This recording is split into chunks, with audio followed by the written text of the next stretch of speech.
अंग्रेजन बहू और बेचारी भोली सास। माधवी अपने पति रमेश और अपने बेटे अजय के साथ रहा करती थी। अजय का बचपन से एक ही सपना था कि वो अपनी आगे की पढ़ाई यूएसए में पूरी करे और इसीलिए वो यूएसए पढ़ाई करने के लिए चला जाता है।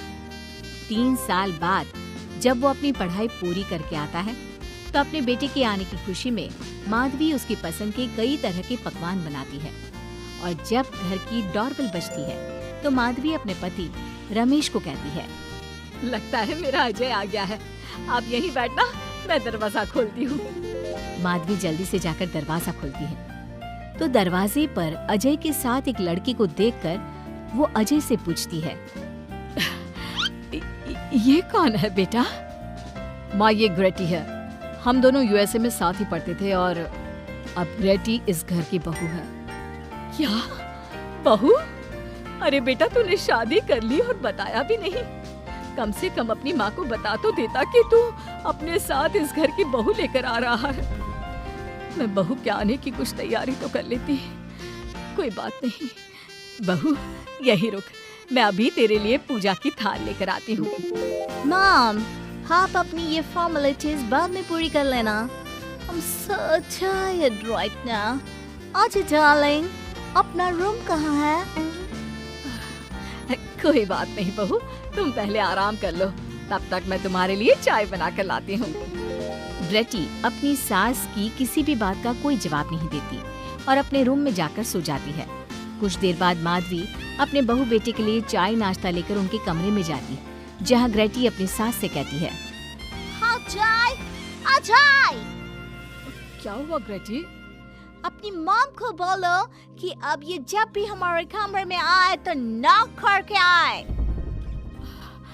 आपसे मैं ऐसा ही करूंगी बहू। वो तो आज ही तुम दोनों आए हो तो मुझे लगा थक गए होंगे, इसलिए जल्दी जल्दी मैं ऐसे ही चाय नाश्ता लेकर आ गई। वो क्या है ना, अजय जब भी बाहर से आता है तो आते ही चाय मांगता है, बस इसीलिए मैं ना ये चाय यहाँ रख देती हूँ, पी लेना, अदरक वाली चाय है। ये बोलकर माधवी वहाँ से जाने लगती है। तभी ग्रेटी अपनी सास से कहती है, जाते हुए अपनी साथ अपनी ये चाय भी ले जाओ, क्योंकि अजय अब चाय नहीं पीता। हाँ माँ, जब से मैं यूएसए गया हूँ तब से मैंने चाय पीनी छोड़ दी है। अब एक काम करो, हम दोनों के लिए कॉफी ले आओ, मैं सच में बहुत ज्यादा थक गई हूँ। अरे ठीक है, ला देती हूँ। अच्छा बेटा, तुम्हारे मम्मी पापा इंडियन है या फिर वही अंग्रेजी है? मेरे मम्मी पापा इंडियन हैं, पर मैं शुरू से यूएसए में रही हूँ, इसलिए मैं खुद को अंग्रेज़ी मानती हूँ। वैसे अब जल्दी से जाकर मेरे लिए कॉफी लेकर आओ और मेरे बारे में इतना ज्यादा इंक्वायरी करने का जरूरत नहीं है। अरे हाँ हाँ, अभी लाती हूँ। वैसे बहू, मैं तुम्हें ना इंडिया के सारे तौर तरीके सिखा दूंगी। अरे क्या हुआ, तुम्हारी परवरिश अगर यूएसए में हुई है हाँ तो इंडियन ही ना। आपसे ज्ञान नहीं मांगा है, अब कुछ देर के लिए हम दोनों को अकेला छोड़ दो प्लीज, हाथ छोड़ता है। अपनी बहू की बात सुनकर माधवी वहाँ से चली जाती है। माधवी का उतरा हुआ चेहरा देखकर रमेश माधवी से कहता है, हमने इस नालायक को बाहर पढ़ने के लिए भेजा था और इसने क्या किया, बाहर से अंग्रेजन बहू उठाकर ले आया। माधवी, तुम बहुत भोली हो, पर मैं नहीं। ये लड़की हमारा घर तोड़ देगी, हमसे हमारे अजय को दूर कर देगी। देखा, आते ही कैसे रोब झाड़ रही है, जैसे तुम इस घर की नौकरानी हो। तुम उसको बोलो कि तुम इस घर की मालकिन हो और उसकी सास हो, वो वही करे जो तुम कहोगी। अरे आप बेकार में ही गुस्सा हो रहे हैं। बहू यूएसए की है, यहाँ नई नई आई है, उसको यहाँ के तौर तरीके नहीं पता और वो मुझे अपनी माँ मानती है, तभी तो अपने नखरे दिखा रही है। वैसे भी ना बहू बेटी दोनों बराबर ही होती है। माधवी, कौन सी बेटी अपनी माँ से ऐसे बात करती है जैसे तुम्हारी बहू कर रही है? मैं बस तुम्हारे कहने पर चुप हूँ, वरना मैं अपने बहू बेटों को आज ही घर से निकाल देता। ये कहकर रमेश वहाँ से चला जाता है। ऐसे ही कुछ दिन बीत जाते हैं और ग्रेटी अपनी बेचारी भोली भाली सास पर अत्याचार करती रहती है। ग्रेटी अपना सारा काम अपनी सास से करवाती और उसी को भला बुरा सुनाती। ऐसे ही एक दिन माधवी कपड़े धो रही होती है और ग्रेटी माधवी को सताने के लिए अपने सारे कपड़े लाकर उसे देती है और कहती है, मॉम्स, ये मेरे कुछ कपड़े हैं, जरा इन्हें भी धो दो। इतना बोलकर ग्रेटी तैयार होकर घर से जाने लगती है। तभी माधवी उससे कहती है, बहू, आज तुम्हारे ससुर के दोस्त के घर में एक छोटी सी पार्टी है। उन्होंने सह परिवार बुलाया है। मैं चाहती हूँ कि तुम और अजय भी आज हमारे साथ वहाँ चलो और आज ना साड़ी पहनना।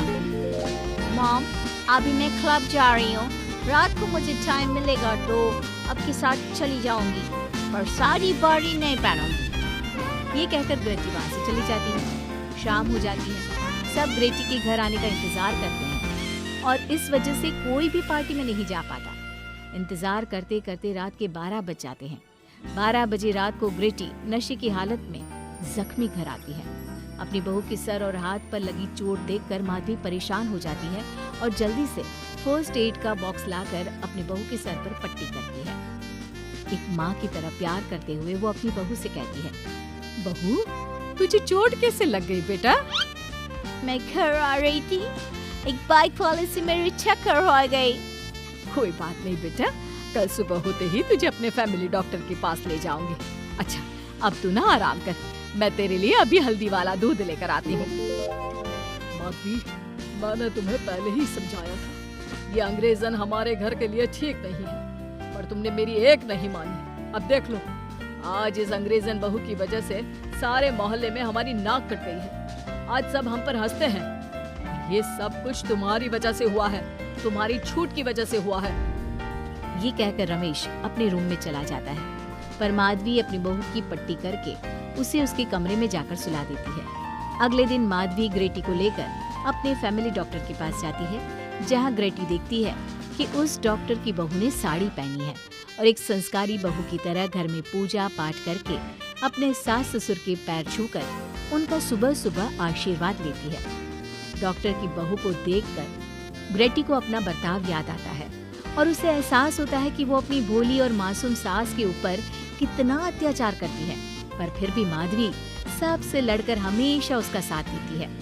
ये सब देखकर ग्रेटी को पश्चाताप होता है और कुछ देर बाद वो दोनों दवाई लेकर घर आती है। जब माधवी ग्रेटी को दवाई खिलाने के लिए उसके पास जाती है तो मॉम, मुझे माफ कर दीजिए, मैंने कभी भी आपके प्यार को नहीं समझा, आप पर इतना अत्याचार किया, आपकी बेइज्जती की, आपसे घर का सारा काम करवाया, मुझे इतनी छूट दी, पर फिर भी मैं आपके साथ इतना बुरा करती थी। और आज जब मैंने